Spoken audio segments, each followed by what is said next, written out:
Okay.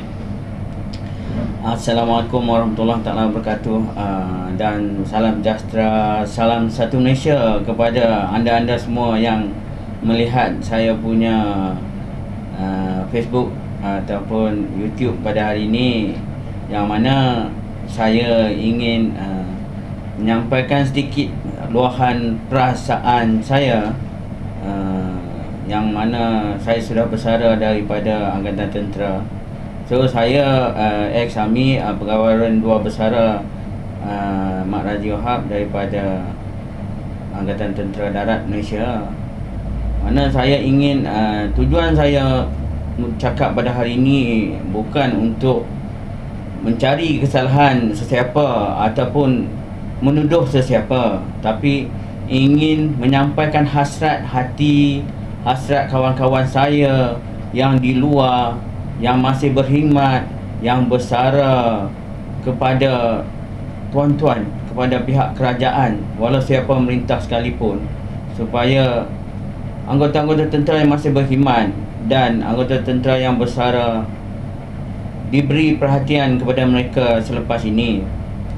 Yang mana saya tengok daripada yang pertama, dari segi gaji anggota tentera sekarang amat baik, dan kita berterima kasih kepada kerajaan kerana memberi gaji yang amat sangat terbaik di anggota tentera kepada sekarang dengan dahulu. Semasa saya dan masa sekarang amat berbeza sekali.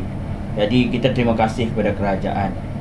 Yang kedua, saya melihat dari segi anggota tentera yang sedang berkhidmat ni, pengalaman saya, tugas rasmi yang diklaim oleh mereka terlalu susah untuk mendapatkan klaim-klaim tugas rasmi, yang mana peruntukan tidak pernah mencukupi masa-masa saya berkhidmat. Tapi masa sekarang saya dipaham masih lagi ada, supaya kita memperbaiki benda-benda begini. Yang kedua, tentang tuntutan pindah rumah anggota yang masih berkhidmat. Memang lambat untuk mendapatkan dia punya duit yang pindah rumah. Tuntutan pindah rumah hanya mereka dibagi apabila bertukar ke unit-unit lain, yang mana apabila menjadikan AP58, memang tuntutan itu bertahun-tahun ditunggu untuk mendapatkan tuntutan. So kita minta benda ini dikaji, dibayar segera. Walaupun AP58 boleh dibayar pada AP59, supaya kerajaan tengok balik, pihak Kementerian Pertahanan tengok balik benda-benda macam ni. So yang ketiganya, saya tengok bagi anggota yang sedang berkhidmat, pinjaman perumahan kerajaan. Pinjaman perumahan kerajaan amat susah untuk anggota tentera yang untuk membuat loan kerajaan, yang mana anggota tentera terpaksa temuduga di pihak unit, tapisan demi tapisan, terpaksa datang ke Mindef, Kementerian Perumahan Mindef, dan terpaksa selepas Mindef kalau tak lulus kena balik ke unit datang ke Mindef, belum sampai ke Putrajaya. Sangat kesian kepada anggota tentera untuk membuat pinjaman perumahan kerajaan. Mengapa begini sekali susah? Mungkin ada baik dan ada buruknya buat begini, tetapi perlu dikaji balik untuk kelulusan anggota tentera membuat pinjaman perumahan. Kita ada, walaupun di Kementerian Pertahanan ada komiti, yang mana dibuat komiti daripada jabatan-jabatan untuk mengelakkan daripada penipuan. Kita setuju, saya pun setuju. Namun dari segi masa dengan yang dia orang nak pinjam terlalu susah, ini perlu dikaji balik.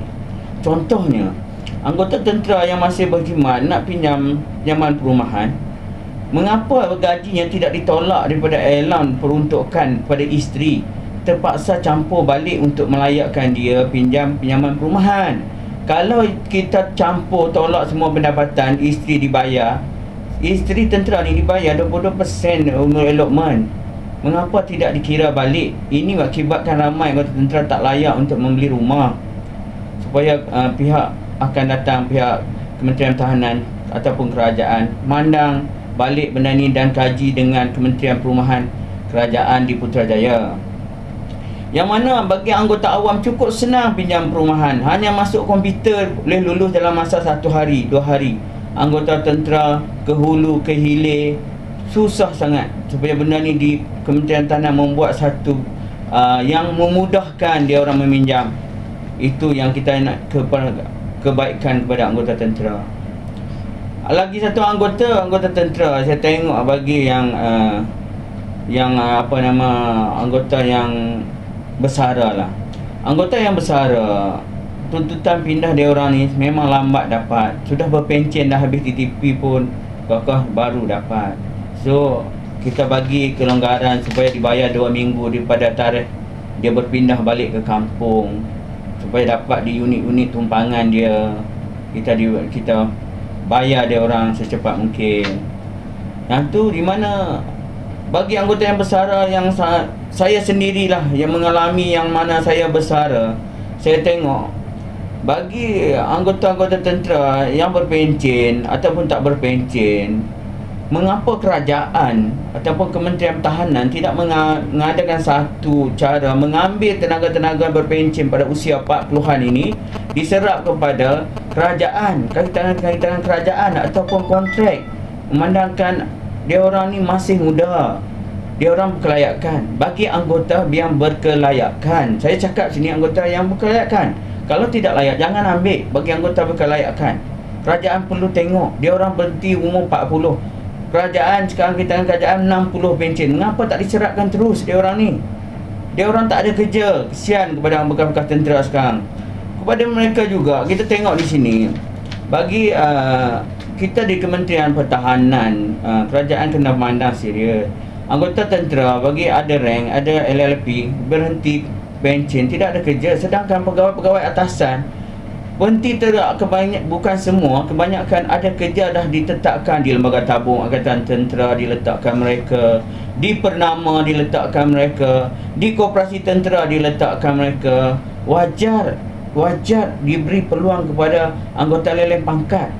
Memandangkan Lembaga Tabung Angkatan Tentera ni hanya di duit-duit Lembaga Tabung ni kaya kerana anggota leleng pangkat. Lembaga Tabung ni wajib mencarum hanya LLP sahaja. Tetapi bila LTAT kaya, mengapa tidak diberi kepada mereka jawatan-jawatan semasa bekerja? Walau bagaimanapun kita terima kasih kepada LTAT yang memberi saham, memberi dividen LTAT kepada anggota-anggota tentera. Itu saya pun berterima kasih. Tapi bagi kita adakan benar-benar keistimewaan lagi kepada mereka ni. Yang mana saya lihat kepada pegawai-pegawai atasan ataupun yang diberi keistimewaan banyak. Saya cakap di sini contohnya anggota tentera yang berpencen, kenal ke atas, kereta dibagi, semua telah sedia ada, jawatan-jawatan sedia ada. Tolonglah anggota LLP sama untuk membantu dia orang yang berkelayakan. Kalau anggota Kementerian Pertahanan serius membantu bekas-bekas tentera, kaya semua, semuanya kaya. Justru walau bagaimanapun saya dengan erti kata saya memohon maaf lah kepada pihak-pihak mana sekiranya ada terasa hati, ada terasa apa. Ini hasrat hati saya supaya kawan-kawan saya dekat luar bukan minta menyokong saya, memberi kebaikan kepada mereka. Kalau ada tersilap salah, saya mohon maaf kepada tuan-tuan yang mana mendengar ucapan saya ini. Dan saya juga menyeru kepada semua anggota tentera yang masih berkhidmat ataupun yang sudah bersara, berilah sokongan kepada pihak kerajaan. Walaupun siapa merintah dalam negara kita, kita berilah sokongan kepada mereka. Itulah daripada saya. Sekian, terima kasih.